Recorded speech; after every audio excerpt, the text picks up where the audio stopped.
despite the many, how do you say this, many issues that's popping up, many things that needs to be discussed, right? A huge bomb that is going off, and I think um, loyalties are going to be tested with what's happening between Hunan and Paula Shugart. So, before we begin, I have uh, placed a poll for this evening for our live stream that says, I want to know what are your thoughts, what are your feelings with there. Yeah, I think now we're live. I think now we are really truly live. Because I'm sorry again for the interruption with the internet. But as I was saying, this evening we will be having a very interesting discussion with regards to what's going on between the feud between Kun An and Paula Shugart, and what was the trigger, what was the things that needs to be looked at in the history of this feud, when did it start, what are my thoughts with regards to what's happening, as well as maybe a little bit of explanation based on observations between the leadership styles of the two ladies involved. Now, there is a poll in our chat. There is a, what do you call this, a poll where I am asking what is your thoughts and opinions with regards to which team are you on in this debate. Generally, I want to see if whether or not nasaan yung loyalties ng fandom ng ating community with regards to the Kun-An versus Paula Shugart na debate. So, in this poll, you have three options. It's either your Team Paula, Team Kun-An, or you feel that, this is a more nuanced feud. There are more details, minute details na hindi natin nakikita perhaps, and you both ladies are at the fault. There's no such thing perfect na perfect na entity that is involved in this feud and in this situation. So there is an option there where you can say that you don't feel that both both are completely innocent. So there is an option there where if you're familiar with Reddit, it's called the ESH, or Everyone Sucks Here. And that's the third option. Okay, so currently we're already having some debate on this, in this poll, and it seems like the two most options na you're clicking in is yung either your Team Paula, or you feel that both are guilty in this conversation. So okay, so honestly, we're supposed to have I was actually planning to have like a quick live stream that I am planning to schedule on Tuesday. And I wanted to discuss the Miss Universe Philippines press presentation. However, with this blowing up, not only in the Filipino pageant fandom, but also with Latin pages, with every other, what do you call this, pageant page, whether they are from North or Latin America or Asia, I think this takes precedence over my review on Miss Universe Philippines press presentation and the performance of the girls. In as much as I wanted na sana focus on the candidates of MUPH. However, I think this has become the more pressing and the more important issue to discuss because of the people involved and the allegations between the two people that is in the debate. Okay, so now what we're going to do is that we're going to list muna yung mga saan ba nanggaling itong kawayan na ito, where did it start, and what were the triggers perhaps that we should have been more aware that this is going to be a bigger conversation. So we will do that, and then we will towards the end of the live stream, I will be giving my thoughts and opinions, and my judgment on the issue, so that may conflict resolution, at least on our end, dito sa issue na ito. And in between that is that I'm going to try as much as possible to bring out, the pros and cons, or rather, the positive and negatives of both sides, and explain siguro yung differences nila in management style and philosophy, so that we have a more complete understanding of what probably triggered this huge altercation on social media. Okay, so now, first things first, let's say hi dun sa mga nandito ngayon. The first person here is, wait, sino ba ang first person here? It's actually Loyal fan. Loyal fan, sabi niya, honestly, not much different from the political mudslinging every 6 years or 3, depending on how invested you are, sa Senate lineup. Dominic Martin Mission is here. Hi, Sir Jason. Finally able to watch your live again. Currently watching here in Perth, Australia while doing work. Sana hindi ko mahuli sa sa ginagawa mong side entertainment. Okay? Will Garcia says, hi Sir Jason, ready na ulit uminit ang ulo sa Miss Universe. Kahapon lackluster ang MUPH press con / the Miss Philippines appointment ceremonies. Now, the Paula versus Kun An drama. Miss Universe, whether national or international na side, as a whole is becoming canal levels like MG. Medyo nararamdaman na rin natin yan. So, sana hindi tayo umabot sa point that it becomes too unbearable. So anyway, the Worst Night X is here. Sabi niya, hi, good evening Sir Jason and fellow ka-scripters. Good evening din, Worst Night.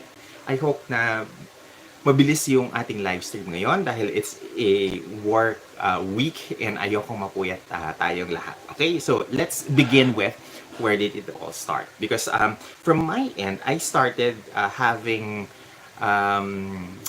hints that there's not a very harmonious na relationship, or there are there are clashes within the Miss Universe organization upon the acquisition of Kun An about around the month of March of last year. So I was a bit, I was already a bit clued in that there might be some trouble in paradise during I think it was after February, after the Miss Universe pageant in New Orleans, that I have been getting some info from people who are based in the U.S. that they might not see the relationship between Kun An and Paula last long because of some internal issues.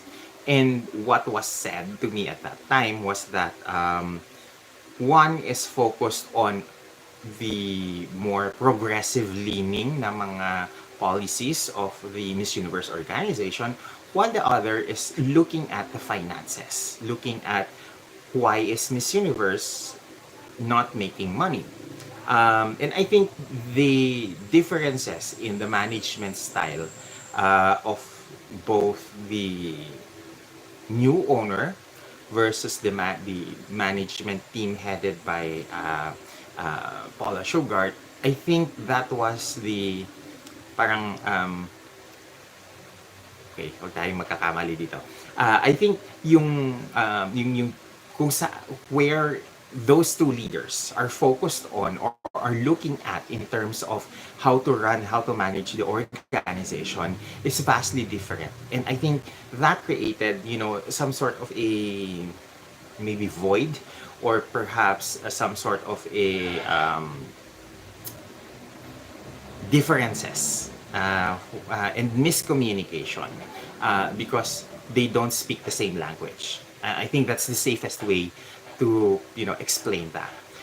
And then during that time at March 2023, naglabas ako ng naglabas ako ng blind item that there might be trouble in paradise. And I think that should have been on my end, something that dapat tinutukan ko, because that would have been, something na we should be very much aware of, so that hindi tayo nagkaroon ng ganitong mga gulatan na issue. Because when in November of last year, during the preliminary competition of the Miss Universe pageant in El Salvador, nagkaroon ng speech si Paula. That is when it really came into public that there is a huge gap between the two leadership. Okay? And I think yung ating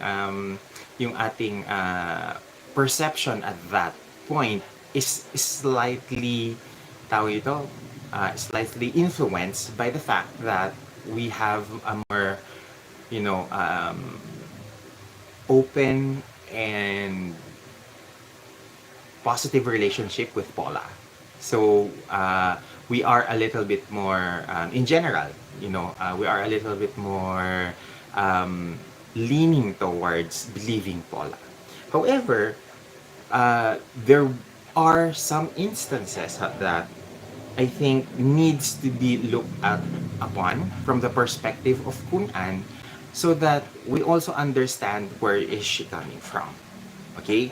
I think that when Kun An in February of this year posted, I think it was first week of February, I think, if I'm not mistaken, it's around February 4 or 5, she posted cryptic posts on her, I think first it was on her Facebook and on her Twitter. And it said, something about corruption in the Miss Universe organization, and booting people out of the organization who have served for 25 years. She was in a place, I believe, that is on the retaliatory portion of what Paula Shugart did in January, in November of the year prior, during the Miss Universe preliminaries. I think nagsagutan lang yung dalawa doon sa issues nila. In my end, I think that Paula, dropping some shady but needed na mga remarks on what is leadership, what is transformational leadership. I think that was, a trigger for Kun An. In as much as I agree with what Paula Shugart said in her speech about, leadership needs to be inspirational and not, forceful, or not brass or crass. I think that is something that Kun An probably took, into heart. But I admire the fact that she did not say anything within the span of around 2 months, 3 months, before she started going off on social media this February. On my end, I think for Paula Shugart to say something that intense and that very very shady towards the new ownership of Kun An was something that I'm no longer going to be involved here. I'm not going to be in the organization for any longer. So I'm throwing, caution to the wind, and I'm going to say what I've been wanting to say for the longest time. I think that was, the mindset of Paula. that she probably wanted that this is my last ditch effort for the ownership of the Miss Universe to listen to what I'm trying to say. The problem is, it could have been better said in a private setting so that it did not become too public, because in that end essentially, it invited criticism, it invited hate towards Kung An. So I think that is, my read on that situation. However, I think um, there is also something that Kun An's there's something on Kun An's perspective that she find a little bit missing. That is why the first thing that Kun An, when she took over the Miss Universe organization, she was saying about having multiple income streams come in for Miss Universe. I think Kun An is seeing that in terms of finances, Paula is failing the organization. I think that, again, that's my read of things. I think that as a new owner, once you acquire a new business, the first thing that you're going to look at is where are we going wrong in terms of management? Why are we not making money? Why did Endeavor, let go of this entire organization and this entire brand where it is a global brand that has a lot of potential? And, if you are a business owner, you would look at how is the management or how is the leadership in the organization doing in terms of making sure that this organization stays afloat, because there are also rumors that what do you call this that Endeavor was wanting to let go of Paula in towards uh, latter end of their ownership of the pageant. So medyo, medyo ano siya medyo on one end, you would try to understand that maybe Kun An has a point, because if she is finding that the organization is lacking in terms of leadership on the financial side of making the pageant afloat, then you would look at policies, you would look at income streams, and where are the areas that needs to be addressed. So I think yun yung portion where Kun An is coming from. Now, in terms of management of people, dealing with people within the management structure, I think that is Paula's perspective. Doon siya, doon siya sa makatao na point of view. Samantalang si Kun An, I believe, is looking at the perspective of having the business and the Miss Universe brand stay afloat. Both valid points in my perspective, yung kung saan sila nanggagaling. And the differences in personalities, I think Paula Shugart is a little bit more liberal and progressive, while Kun An is a bit more, practical and pragmatist, dahil she was not, emotionally attached to the Miss Universe brand na hindi niya ibebenta the Miss Universe brand para lang mag-survive yung pageant. So I think on that end, I can now see kung saan nanggagaling yung dalawang mga heads of the Miss Universe organization. And with that being said, both ladies have valid points. I think that is much clear in terms of yung basa natin ng situation na ito. Kasi ang naiisip ko dito is that if Paula Shugart was really, really effective towards the latter end of her presidency of the Miss Universe organization, then the financial situation or the finances of the Miss Universe organization should have been on a healthy na level. Because if it was on a healthy level, then Endeavor would not have sold the organization to Kun An. So in essence, I think Paula Shugart uh, had a hand in in the problems that we have now with Kun An.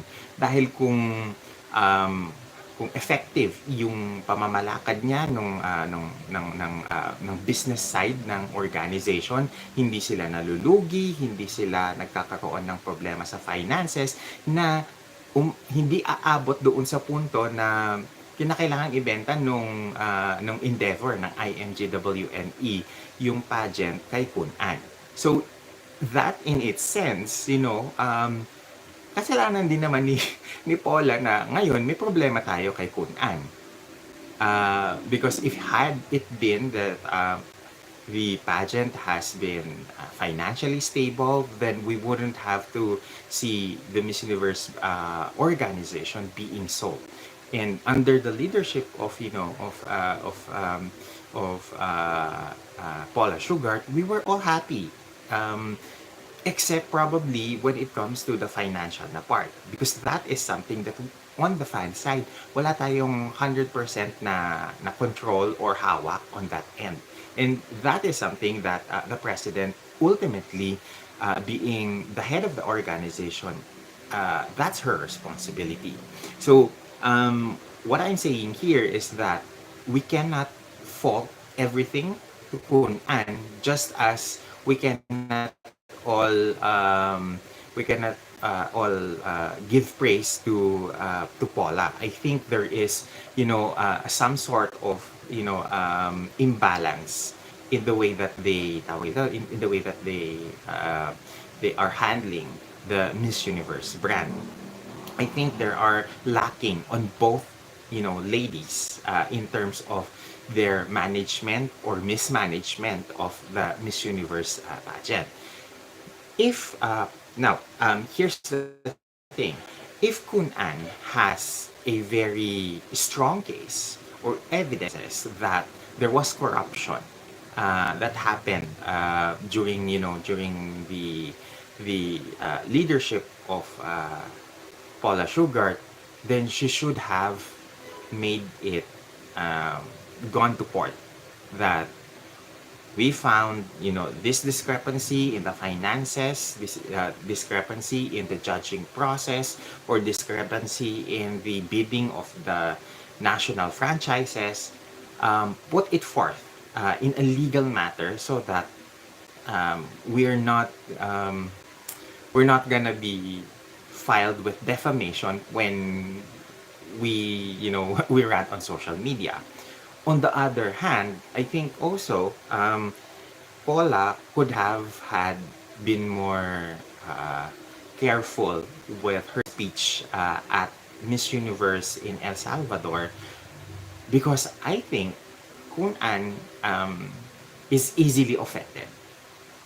And if you are at a position of power, or a position of leadership, you understand your place, that you're not the owner of the pageant.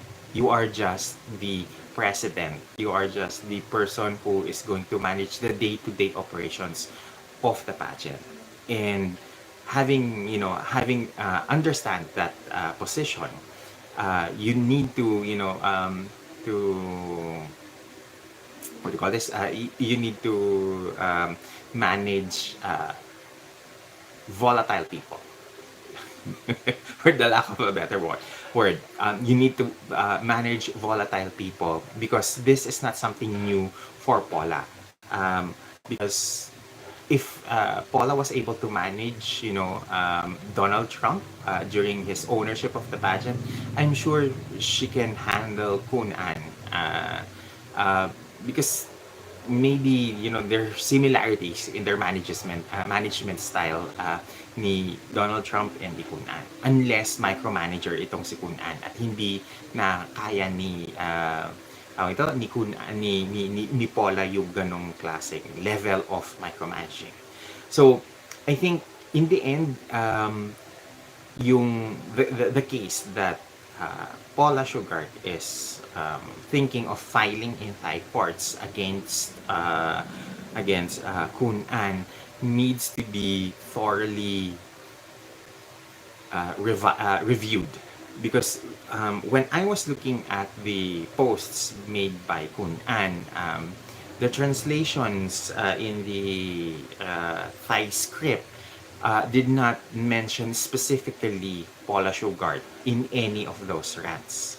It might lead uh, to for us to think that it's Paula Shugart, but there are no names that were explicitly indicated, unless someone who can read Thai script can read through and tell me that, oh, it was explicitly named in Thai script yung pangalan ni Paula. So, the burden of proof that si Paula yung pinatutungkulan nung grant ni Kun An is on Paula. She needs to she needs to be the one who is going to provide proof that who Kun An is saying or is talking about is actually Paula, because it was not explicitly indicated on Kun An's posts that it was Paula Shugart. So I think the burden of proof is always on the accuser. It's always on the one who is going to file the case against someone. So this is going to be a long, what do you call this? Long and arduous work, and it will, if it does come to the point where it becomes a lawsuit between Paula and Kun An, marami pa siyang pagdadaanan. So it will probably take months before it goes to court, and it would probably take months before it is even resolved. So it's just going to prolong all of the what do you call this? All of the drama and the difficulties between the ex-president and the current co-owner. And I think the entire debacle could have been could have been avoided had it been that Paula exited the organization during the Miss Universe in El Salvador without having to shoot the first bullet. Kasi she was the one who made public first all of these issues with her speech. In fact, from how I look at, she was the one who fired the first shot. And I think Kun An, her mistake here was to rant on social media, because this is something that could have been dealt with in a very classy manner, without having to broadcast all of your dirty linens in what do you call this, in public. I believe that if Kun An has mentioned corruption within the organization, she as the owner has the right to fire, to remove people from their posts and put in people that she believes can address the problem. And having someone with having someone who purchased the organization, she has the right to do what is right for the organization in terms of what she think will make the organization stay afloat. So on our end, I don't think fans understand this, but fans cannot demand that Kun An resign, because what is she going to resign from? Being the CEO, being the owner? I don't think that's gonna happen. I think we need to be realistic as fans that as owner, she has the right to the way that she manages her organization. And if you are a part of the organization, you either accept all of her decisions or learn to live with it, or if you don't accept the kind of management and leadership philosophy that she has, you're free to leave the organization. Um, Klaro sa atin yon. Kung ayaw mo ng boss mo, ayaw mo ng paano niya pinapatakbo yung kumpanya, ikaw ang aalis dahil hindi siya ang kusang lalayas doon sa organization, doon sa kumpanya. Pag-aari niya ang kumpanya, so we as fans, we cannot demand that Kun An remove herself from, the organization that she owns, that she purchased. And now that she has a co-owner, mas lalong mahihirapan tayong patalsikin siya because what do you call this? Her partnership created a new company that will handle the Miss Universe organization unless ibenta ni Kun An yung mas marami pa niyang shares so that someone else would have a majority stake at the company and at the Miss Universe brand. So I think we also need to understand that. On my perspective, I think that both Kun An and what do you call this, and Paula had made major mistakes in the way that they're dealing all of this bullshit, all of this problems, because they should have, as heads, as as mature women, they could have handled this behind the scenes so that it does not hurt the Miss Universe brand.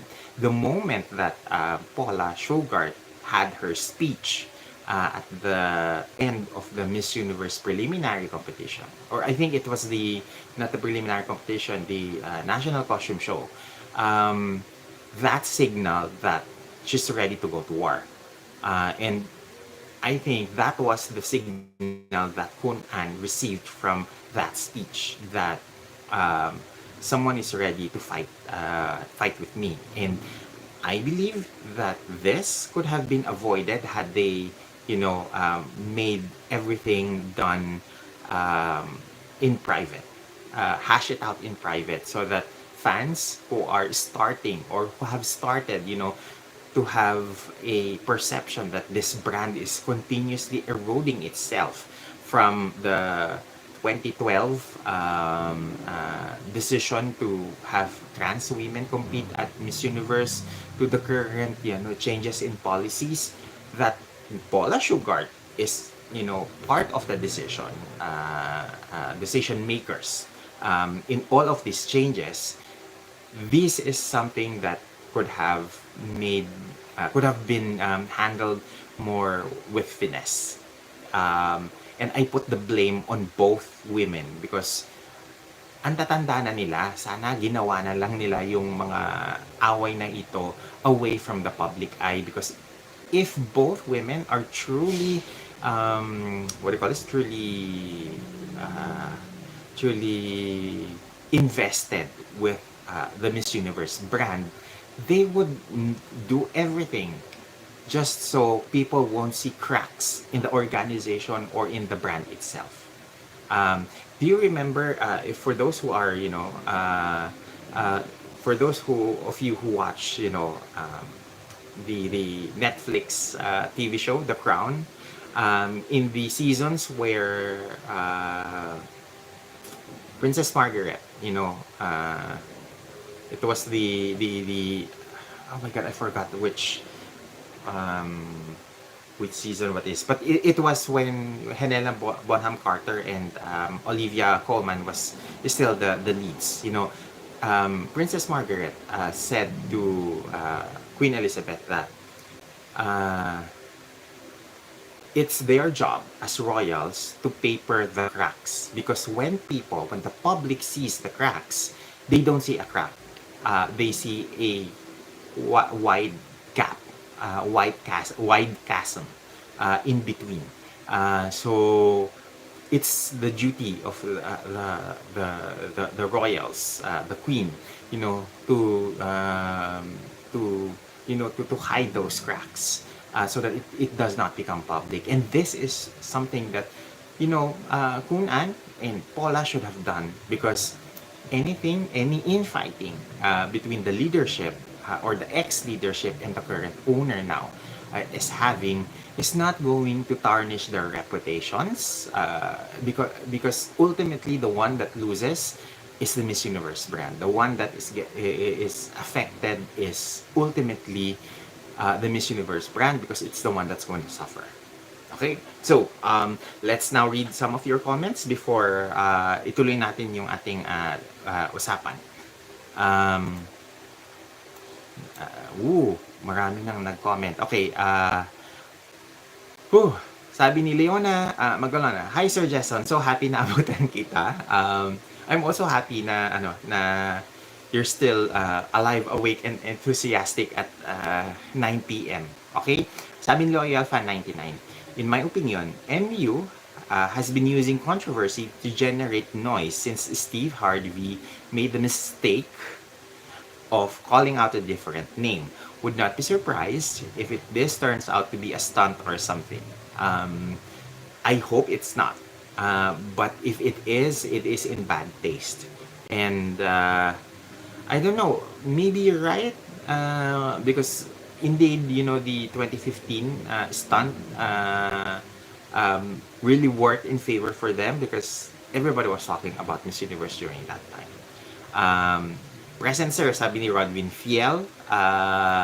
Sabi ni Hajiev, the one and only na si Miss Universe. AJ David, saka na natin pag-usapan ang Miss World kasi wala pa namang nangyayari.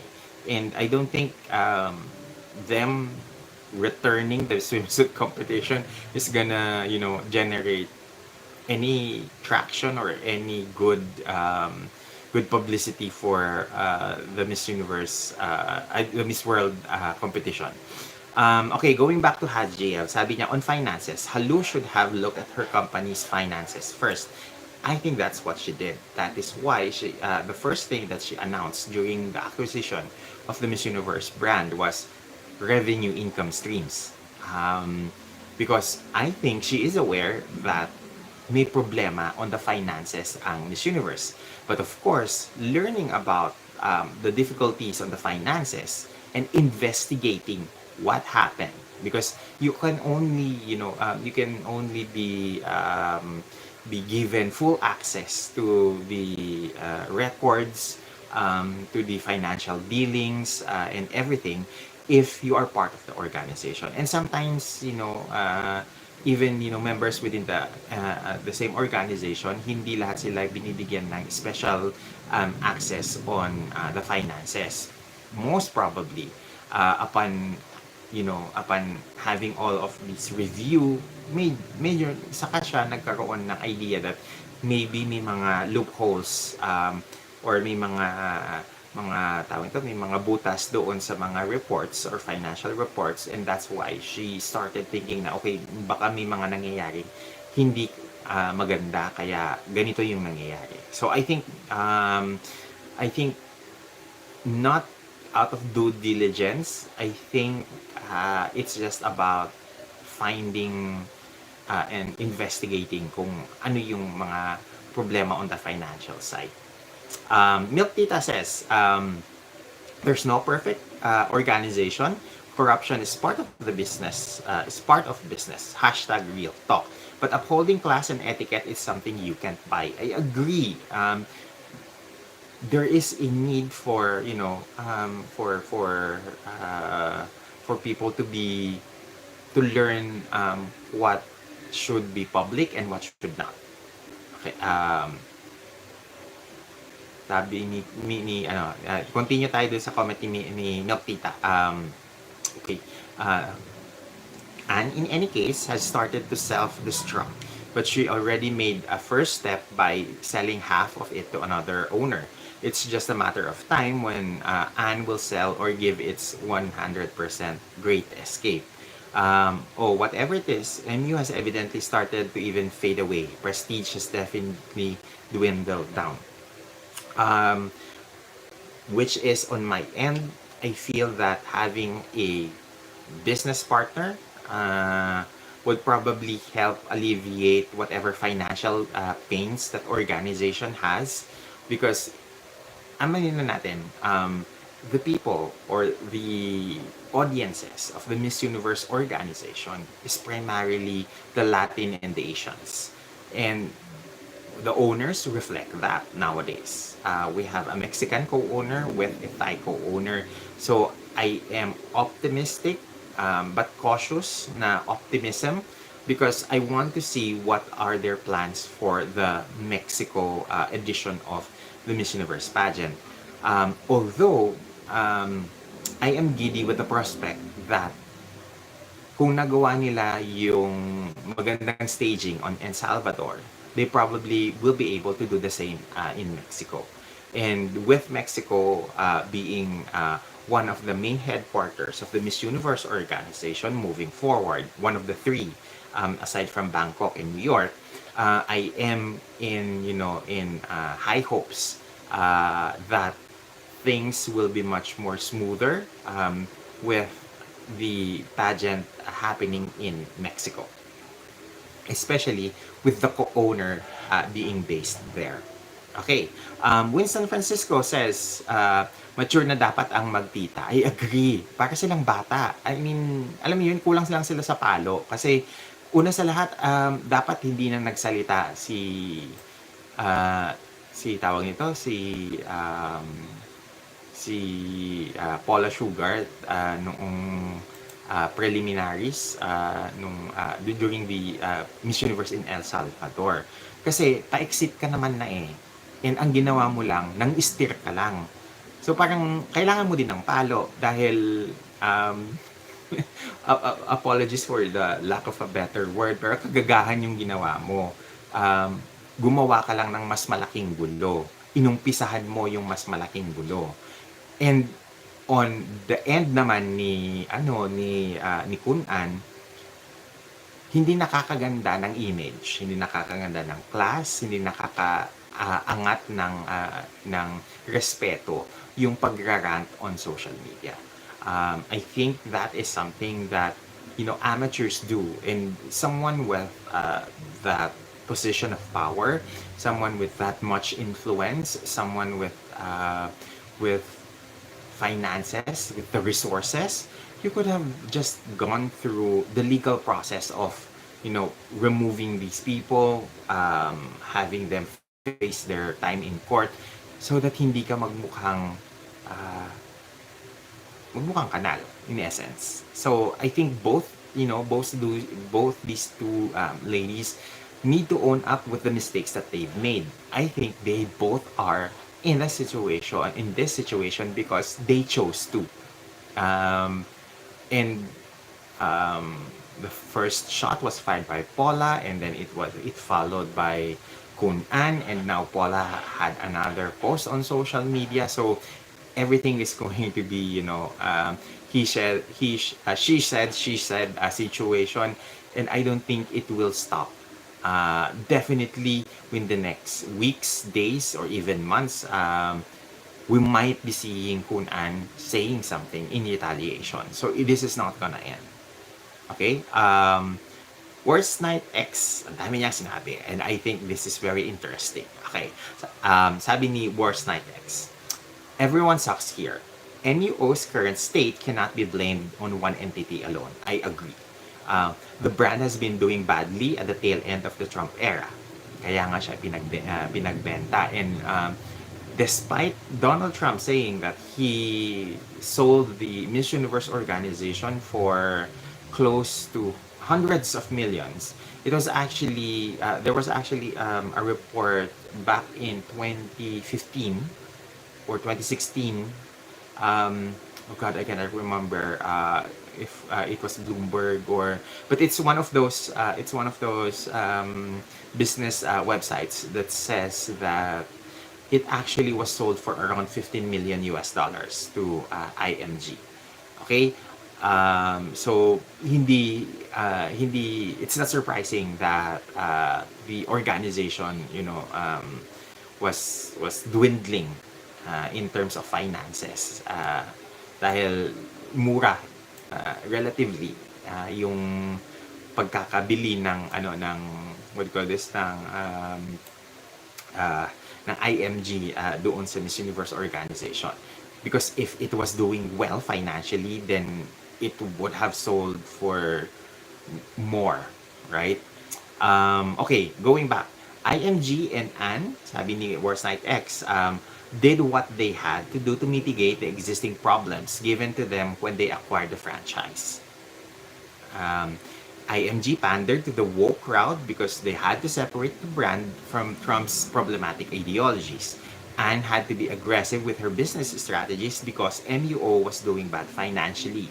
Different times, different challenges.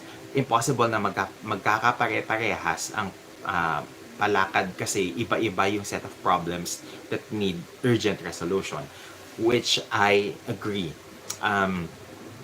So this not so on my end, this does not uh, let or get Paula Shugart off the hook dahil you're the president.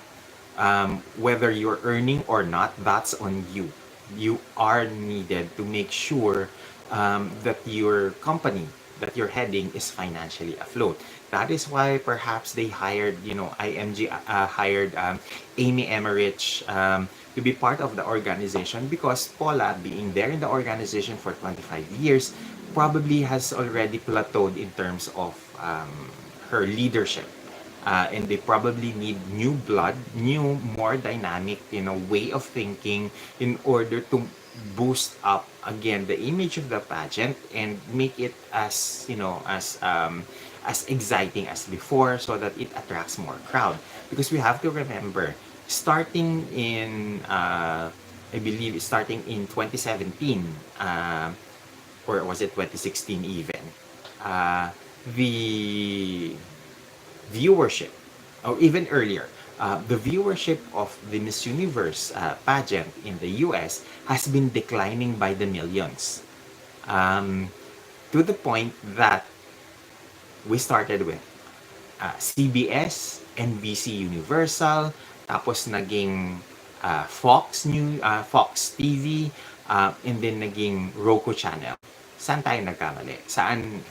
Where was the point na, okay, let's recognize that things are not working for this brand. And this is all under the purview of the leadership of Paula. I'm not saying that hindi ginalaw ni Paula ang baso in terms of progress for the organization. Under IMG, we have seen, more diversity being seen at the semifinalists of Miss Universe. However, in terms of showmanship, ano nangyari sa Miss Universe? Bumagsak. And if you don't have the numbers in your final telecast, you don't get the sponsors that you want. Before, big names like Procter and Gamble are part of the sponsors of the Miss Universe organization. There was even a point where brand names like Oscar de la Renta was sponsoring Miss Universe. What happened? It goes to show that there was a decline in the Miss Universe brand under Paula's leadership, especially towards the latter end of her tenure as president. So, if Kun An or the leaderships in IMG is saying that this is a brand that keeps on losing money, losing viewership on television, and it keeps on going down and down and down, then they needed some drastic changes. It needs to happen because you don't want that the brand will just die a natural death. So it also means that yung mga ginagawa din naman ni Kun An in order to revive interest in the pageant is working because based on the pronouncements by Telemundo, they had very positive positive numbers in terms of the reach of the Miss Universe pageant in their telecast. So it means that there is interest still. It's just that probably there is a much need for new blood or new ways of thinking in terms of how to run the organization in order for it to stay afloat. So I agree na na both parties have had major mishaps in terms of how they are handling yung pamamalakad ng organization. and that they don't see eye to eye in terms of how to move forward the Miss Universe brand and the Miss Universe organization. But I believe that all of this public fighting, whether it's on social media or in the live telecast of the Miss Universe pageant, there is a there is a need for them to just shut up, deal with it like mature people, because it does not reflect um, the way that they are fighting in public. And I needed everyone to be reminded that it's not just Kun An who shot the first shot, who fired the first shot. It's actually Paula during the Miss Universe pageant in El Salvador. If Kun An is retaliating now, that was in taste for both of them. So I don't think na maghuhugas kamay sila na nauna kasi siya or wala siyang karapatan kasi pareho silang may maling ginawa. Okay? So now let's look at the polls because currently 72% is saying that they are Team Paula, 3% is saying that they are Team Anne, and 24% is saying na everyone sucks here. Both are at fault. Okay, let's go on some more comments before we wrap this up. Sabi ni Tranky Simon says, Sir Jason, kinampihan na ni Lupita Jones si Paula. Anong masasabi mo?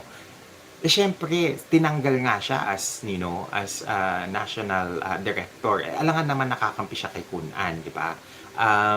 Of course, the IMG and the Trump Queens will, be in favor of Paula because they're the ones that they had a relationship with when they were winners. Just as much as as Lupita, having lost bitterly the national directorship of the Miss Universe Mexico na franchise, would probably be pro for what do you call this? Pro for Paula Shugart. But again, I think the litmus test is going to be in November this year because if Raul Rocha and Kun An would deliver a very successful, a very glamorous edition of the Miss Universe pageant, mabubura lahat ng sama ng loob ng mga taong ito, ng mga fans because people will start to think that, oh, maybe they were right all along. Okay? Shelchai says, Kun An should stop drama in Miss Universe. She should not act that way. I believe on social media, yes. Pero I think she also has the right to get upset, to get angry with the situation, especially if it's in relation to finances of her Miss Universe na brand and na company, because ultimately if you are the owner, you have to care with what's going on with your brand. Okay, Loyal Fan 99, kunin na nila ulit ang choreographer nung 2010 na pageant. Iconic. Suddenly I forgot his name. Michael Swan. That's his name.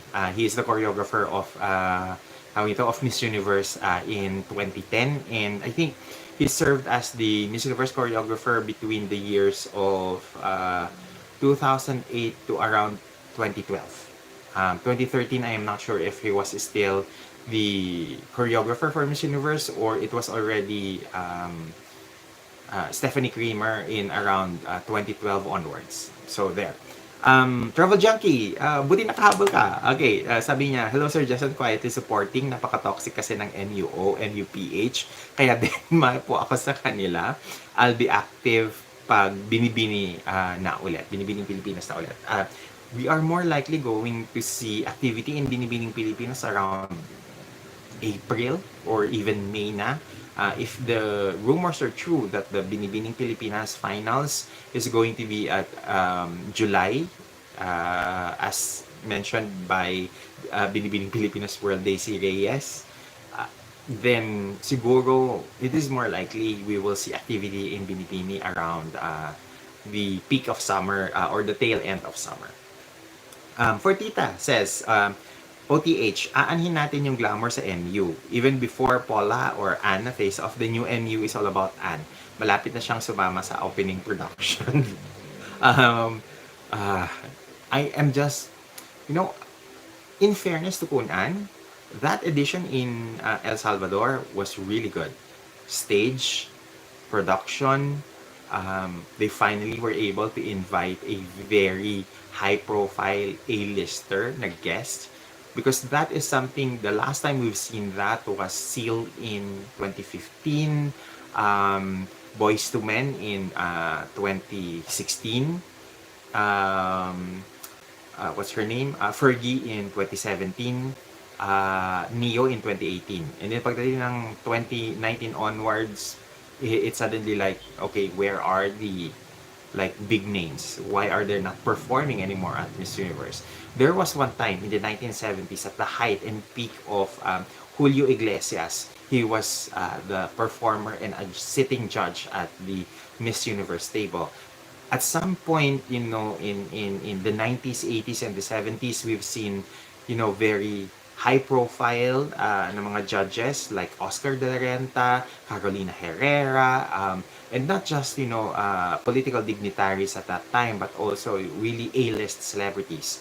Tom Jones during the 70s and 80s sitting as judges in pageants. So we're hoping that that kind of level of glamour is going to return, and I am hoping that the return of a more diverse judge in terms of gender, not just an all-woman selection committee is going to happen, because I think if Miss Universe want to be a global brand, then it has to cater to not just women but to the male fan base as well, especially the gays. Okay, I don't think the Miss Universe will be a successful brand without the gays, without the LGBT community. So they need to be represented in the judging panel, in the hosting panel, because we need, we need representation and not just performative diversity and inclusion.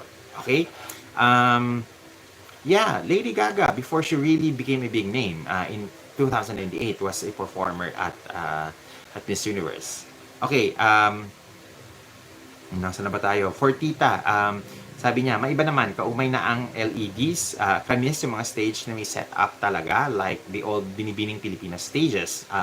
Miss Universe 1999, 2000, 2007 na stages. You forgetting 2013 in Russia, where every segment of the pageant is a different set design. So Russia for me was the best in terms of stage design at Miss Universe in the 2010s. Of course, secondary yung 2018 in Thailand because it's primarily all LEDs. But looking back at the hosting in Russia, that was like superb. Stage design for me, 100%.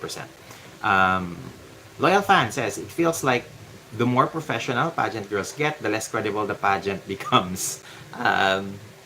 Yeah. I do hope na hindi mangyari yung it comes to the point na it's the girls who is doing and making the image of pageantry professional. Kasi the pageant itself needs to, to do that. Okay. Last na comment ni Fortita, sabi niya yung Miss Universe sa Greece in 1974 ang ganda, especially because it was in a very historical na setting. Okay?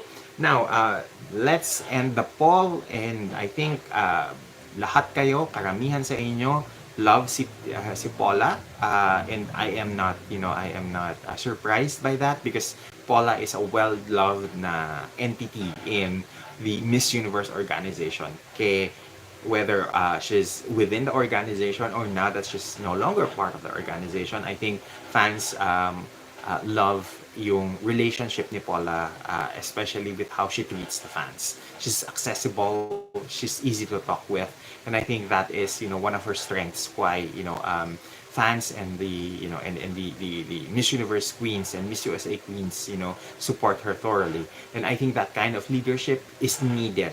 But with the keen eyesight on how to making the Miss Universe a successful na tawag ito na pageant, that Kun An is currently doing. So I think, if we can merge, those two persons together, and remove all of this infighting and all of this unnecessary BS that they're doing on social media right now, I think we would have a perfect leader to head the Miss Universe organization. 3% of you is saying that tawag ito is saying na they're pro team Kun An, because she found corruption within the organization. But there is a huge population of you at 23% saying that everyone sucks here. Both are at fault. Which on my end, I think if was up to me, I think both Kun An and Paula Shugart have faults in this matter. Okay, so thank you very much everyone for having joined our live stream kahit na it's totally out of the schedule, totally out of the program. I am now thinking of maybe postponing the live stream for discussing the discussion of the MUPH press presentation and the standouts during that press presentation to Saturday para medyo ma-decongest tayo with what's going on at pageantry right now. I think we should start, focusing our energies with supporting Gwen, our representative at Miss World. We're hoping that she would make it into the top 5, kahit man lang sana top 5 of Miss World this year. I am hoping as well that smooth sailing yung Miss World and NUPH na pageants prior to the biggest national pageant in the Philippines, Binibining Pilipinas, later this July. Okay, so thank you very much for everyone who joined us this evening. Please leave a like, a thumbs up in our live stream so that it helps us, be recognized by the algorithm and push our content to more people. And also don't forget to subscribe. We're continuously growing and I am very grateful for that. So see you on our next live stream, guys, and have a great week ahead and take care. Enjoy the week ahead. Okay, bye everyone.